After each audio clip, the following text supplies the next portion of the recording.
மாலை 5:30 மணிக்கு முக்கிய அறிவிப்பை வெளியிட இருக்கிறார் பிரதமர் நரேந்திர மோடி. அண்மை செய்தியாக பார்க்கிறோம். கூடுதல் விவரங்களோடு செய்தியாளர் சுசித்ரா இணைக்கிறார். சுசித்ரா, விவரங்கள்.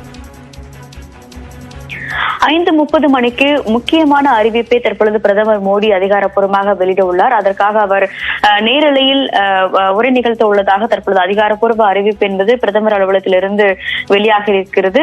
மிக முக்கியமாக கடந்த 2019ஆம் ஆண்டு கொண்டுவரப்பட்ட குடியுரிமை திருத்த சட்டத்தினுடைய அந்த புதிய விதிமுறைகளை அவர் இந்த முக்கிய அறிவிப்பின் பொழுது வெளியிடுவார் என்ற ஒரு தகவலானது தற்பொழுது மத்திய உள்துறை அமைச்சகத்துடைய வட்டாரத்திலிருந்து கிடைக்கப்பட்டுள்ளது.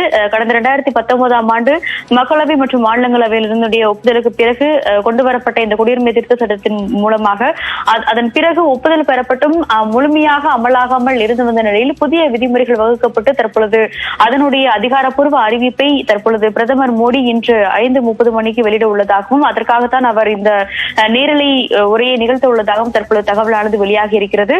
மிக முக்கியமாக கடந்த 3 ஆண்டுகளுக்கும் மேலாக நிலுவையில் இருந்து வந்த இந்த ஒரு சட்டம் என்பது அதிகாரப்பூர்வமாக இன்று நள்ளிரவு முதல் அமலுக்கு வரும் எனவும் எதிர்பார்க்கப்படுகிறது. குறிப்பாக ஆப்கானிஸ்தான், பாகிஸ்தான் மற்றும் பங்களாதேஷ் ஆகிய நாடுகளில் இருந்து இந்தியாவிற்கு புலம்பெயர்ந்த இந்து, சீக்கிய, ஜெயின், பௌத்த மற்றும் கிறிஸ்டியன் மதத்தை சேர்ந்தவர்களுக்கு இந்திய குடியுரிமை வழங்கப்படுவதற்கான ஒரு சட்ட திருத்தம் என்பது கடந்த 2019ஆம் ஆண்டு நிறைவேற்றப்பட்டது. 1955ஆம் ஆண்டு கொண்டுவரப்பட்ட குடியுரிமை சட்டத்தினுடைய அந்த ஒரு சட்ட திருத்தமாக அது நிறைவேற்றப்பட்ட நிலையில் அதற்கு கடுமையான எதிர்ப்புகளும் இருந்து வந்தது. மக்களவை தேர்தலுக்கு முன்னதாக இந்த சட்டமானது அமலுக்கு வந்துவிடும் என்ற ஒரு அறிவிப்பையும் மத்திய உள்துறை அமைச்சர் அமித்ஷா சமீபத்தில் கூறியிருந்த நிலையில் இன்று ஒரு முக்கிய அறிவிப்பு என்பது பிரதமர் நீக்கமானது ஈடுபட்டு வருகிறது.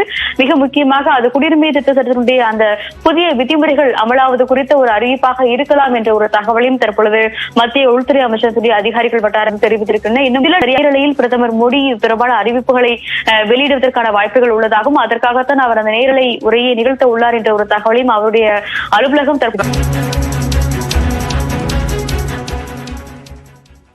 சொத்து குவிப்பு